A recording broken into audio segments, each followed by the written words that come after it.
Oh my gosh, ref, that was not a foul. You cannot be serious. You know what? I can't take it, y'all. Let me grab my headphones.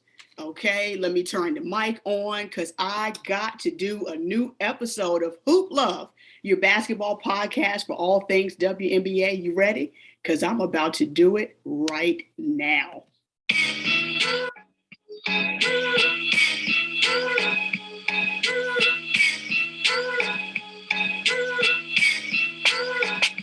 Hey everybody, what's up? It's your girl Jay Michelle, and welcome to Hoop Love, your basketball podcast for all things WNBA. So glad that you all are here, and I hope that you're doing well and having a great week so far. Thank you so much for stopping by to check this out, to check out this new episode. If this is your first time listening to Hoop Love, welcome, welcome, welcome. I'm so glad that you're here. However you found me, I'm glad that you did, and I want to welcome you to the show today. And if you are one of the return listeners coming back to join me again, welcome to you also. And thank you as well for tuning in. Now, today's show is going to be a really special one, but I will share more about that in a moment. But first, let's kick things off with the Hoop Love Black Business Spotlight. Now, today, I am featuring an organization called Bridging Legacies Across Campuses, aka Black, BLAC. And they are doing some really great work. So check this out. I'm going to tell you some more about them. So their mission is to empower students of color to eliminate racism and bigotry among predominantly white institutions, high schools, colleges, and universities.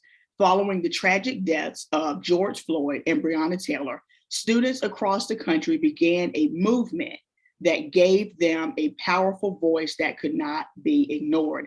Black is committed to creating a diverse network of students of color to improve the academic pipeline for the next generation of leaders. How special is that? Wow. So in addition to spotlighting alumni from various schools across the country and giving them a platform to share their stories, Bridging Legacies Across Campuses also provides services such as admissions counseling, diversity and inclusion programming, and speaking engagement. So how can you find them?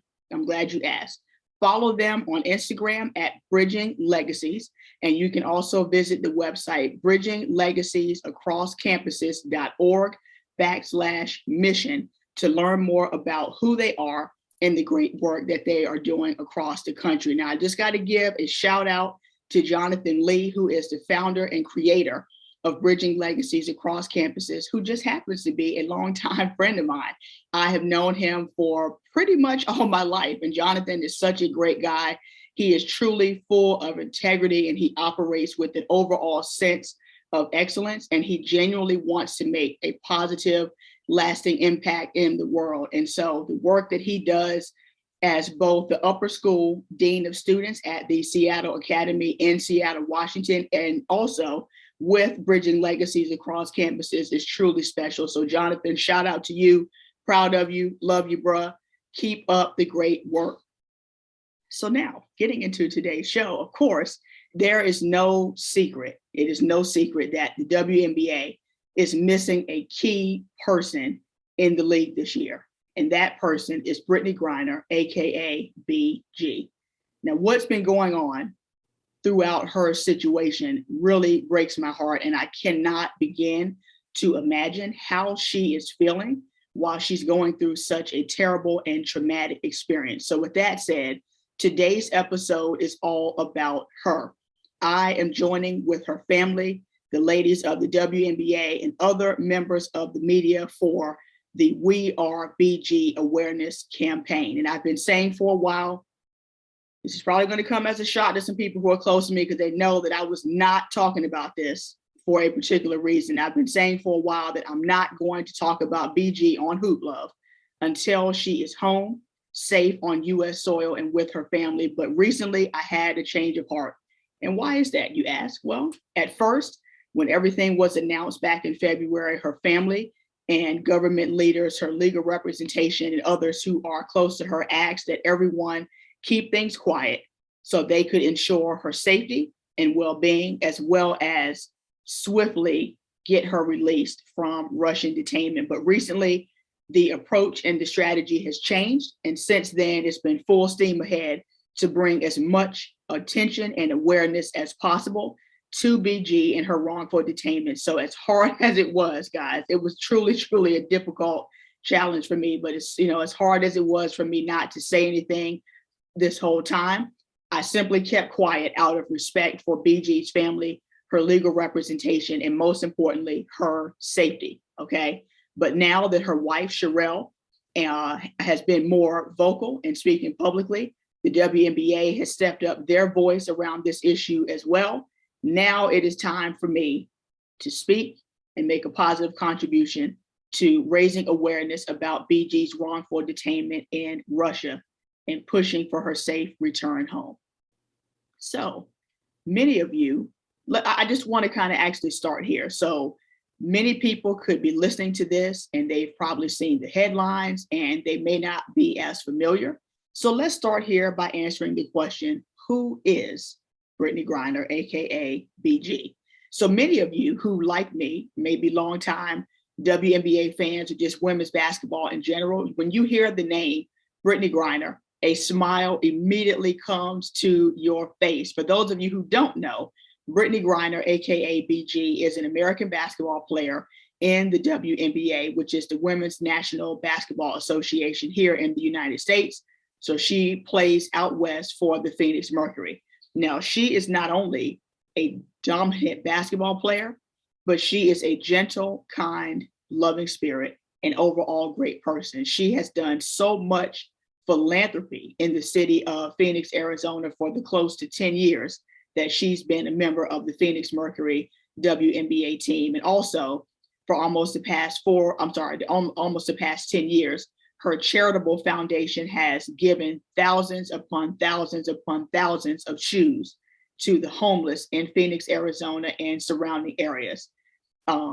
Brittany Griner was a standout player at Baylor University in Waco, Texas, which is where I actually first came to know who she was. And I will never forget the day where I was kind of hanging out with family at my aunt and uncle's house, and we're watching ESPN because we all love sports, and ESPN was doing a feature story on her since she had just announced her commitment as a high school senior to play for Kim Mulkey at Baylor. And y'all, I got to tell you, I was in shock, right? Being a young basketball player myself at that time, she was so tall, so athletic, just so talented, and such a gentle spirit. And she was so excited to, start her college basketball career or, be a college basketball player as a Lady Bear at Baylor. And she really also, of course, spoke about her dream to one day play in the WNBA. And she then went on to win a national championship at Baylor in 2012. And fast forwarding, then in 2013, she was drafted #1 overall by the Phoenix Mercury, where she's still a part of that team. And she's played her entire WNBA career for the Mercury to date. And so you're hearing this now, I've kind of painted a picture of who she is, but you might be asking, okay, so what exactly happened to her? And so this information I'm about to share is directly from the information posted on the change.org petition, as well as other trusted sports and political resources. And I quote, on February 17th, 2022, WNBA superstar Brittany Griner was detained upon her arrival in Moscow, end quote. Now, I'm sure you're wondering, like, okay, why was she detained in the first place? So here it is. Allegedly, again, I'm going to say it again, this is all allegedly, Russian airport security found cartridges containing hashish oil in her luggage, which is why she was detained in the first place. And again, I'll say it, this is all allegedly, okay? Now, fast forwarding a bit, and I quote, as of April 29, 2022, Griner was officially classified as a wrongful detention by the U.S. State Department, which signals that the U.S. government will seek to negotiate her release, end quote. Now, as I said earlier, this situation really breaks my heart. I mean, let's really take a moment, guys, and put ourselves into her situation. I mean, can you imagine? BG was overseas playing in Russia for several months at this point, right? I know she missed her family, her teammates in the US. She's ready to come home. and get ready for the upcoming WNBA season, right? The day finally comes when her Russian season is over, and she's very excited that she can now come home to the US and be reunited with her family, right? She packs up, heads to the airport, only to be wrongfully detained.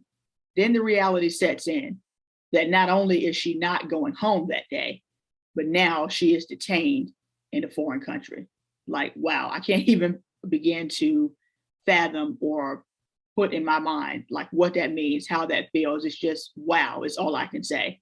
And so many people are wondering, okay, well, she plays in the WNBA during the summer and early fall.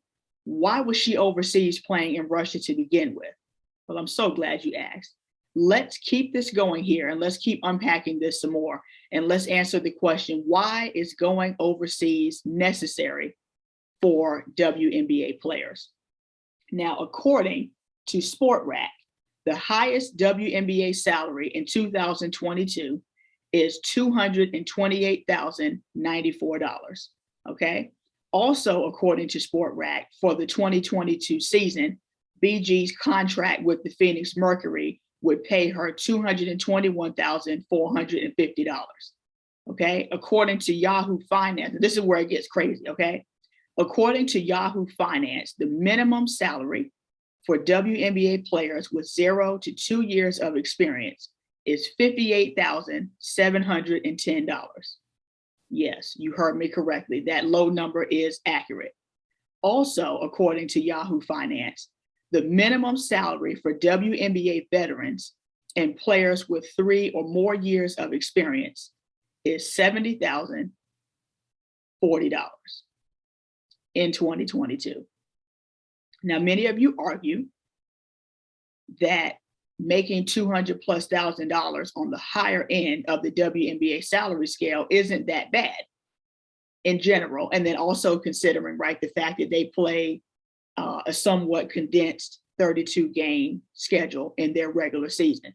But now let's pivot here a bit and let's look at players on the lower end of the WNBA salary scale. Okay, making $58,710 per year is so low in general, and especially when you talk about ladies who are professional athletes. That's not really a living wage. Now, I'm not claiming to have all the answers on how to increase the WNBA salaries and make their pay more equitable to other professional athletes, right, including their NBA counterparts, but I'll just say that the league has to do something to make an improvement. I also think that fans, right, we all have some skin in this game and we all can play a part in this. I also think that fans supporting the league in larger numbers, right, from buying game tickets, buying WNBA team merch, jerseys, t-shirts, hats, whatever it is, right, watching games on TV when they're nationally televised, etc., also plays a role in increasing the player salaries also. But let's go back to our question of why going overseas is necessary for WNBA players, okay? It's fairly simple. It's necessary for them to go overseas because they are trying to make enough money to have a living wage to support themselves and their families, okay? When players from the United States go overseas, they are simply paid more, right? The players don't necessarily have to do it, but they do it. To me, the fact that they play overseas during the winter months, then quickly come back to the US to play all summer in the WNBA, right, into the early days of fall, then they go right back overseas again in the winter, right? And this cycle for many of these ladies just repeats itself nonstop for the duration of their WNBA careers, right? Which of course is not best for their bodies in terms of their physical and mental health. They're away from their families and so on, right? And BG has been playing overseas in Russia her entire WNBA career. And let's go back to the numbers here. Let's take it back to math class. Playing in Russia, BG makes $1 million from that contract. Now let's go back and compare that now to the $221,450 that she would be making this season in the WNBA. Now let those numbers sink in and tell me you wouldn't also feel the same need to play overseas on end, you know, in addition to playing in the WNBA to provide for yourself and your family, right? And let's go back up to players on the lower end who are just making $58,710. How are you going to get paid for the rest of the year, right? The WNBA season is fairly short. So they can't just sit at home and do nothing, right? And make no money. So they go overseas, right? And so that's just some background about why she's in Russia to begin with. And if you think about how the magnitude of Brittany Griner's stardom and her superstarness, if that's the word, in the W, for a player of her magnitude to still fill the pool to go overseas to make more money for her family and sustain a living throughout the rest of the year. That's why she's there, right?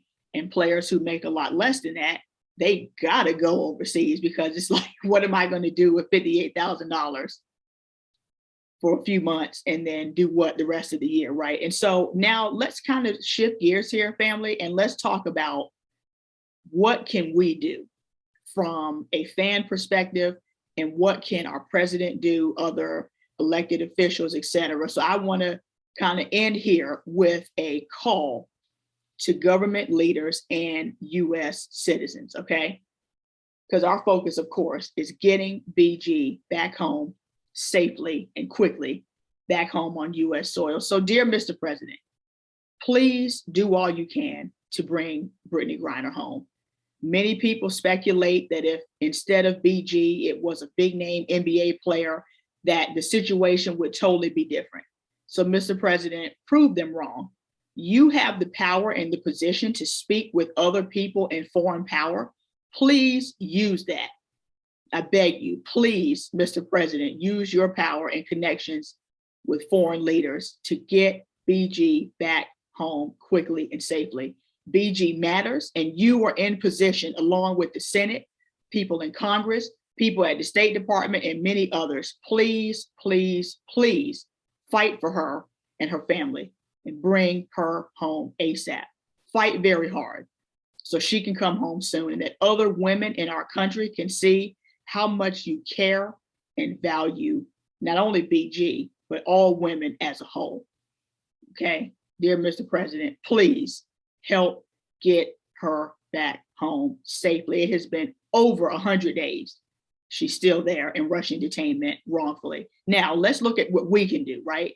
We elect people, they do what they do, but what can we as listeners and fans do today, right now, to contribute, okay? So dear Hoop Love family, in addition to getting informed about what's going on with BG and her situation, there are things that you and I can do to contribute to her safe return home to the US. First of all, you listening to this Hoop Love episode helped you to get informed about what's going on with BG and what caused her to be overseas in the first place. Secondly, you can sign the petition to voice your desire and support to bring her home. Simply, I'm making it easy for y'all, okay? Simply click the link in my Instagram bio @_HoopLoveVA to sign the petition on change.org.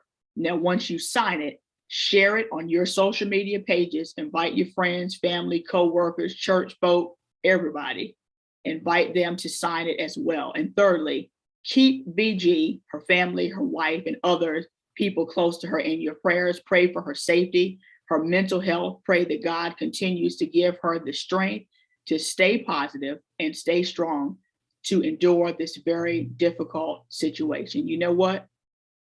We're going to start together right now. So let's end this episode with a prayer for BG and her family, right? Every eye closed and every head bowed. Dear Lord, first of all, thank you for giving us another day of life, health, and strength. God, also thank you for Brittany Griner and the blessing that she is to so many people, both on and off the basketball court. Thank you for giving us access to technology to stay informed and to take action to be a part of this solution. Father God, we ask that you would continue to cover Brittany and give her the faith, both natural and spiritual strength to endure this terrible and terrifying situation. God, I also cover her wife, Sherelle, and ask that you would give her the strength, God, to continue fighting along so many others who want to get BG back home. God, you are a good God, even in tough situations like this one. So God, I ask that you would move as only you can move and do, God, what only you can do. And again, please, please bring Brittany Griner home safely. In your name, we pray, ask it all, and say thank you. Amen. Well, thank you guys for joining me in that moment of prayer and for coming out again to hang out. Check out Wnba and check out this new episode again. We are BG, and it's going to take our collective effort, commitment, and dedication to bring her back home. And so I'll just end with this. So please follow me on Instagram at _HoopLoveVA to stay up to date with the show, WNBA news, and more. Share this out with your friends. I also have a YouTube channel now as well, and the video will be available that goes with this episode also. So please click the link in my Instagram bio again to sign and share the petition on change.org to bring BG home. I'm your girl, J. Michelle, and I will see you on the next episode of Hoop Love. Be blessed.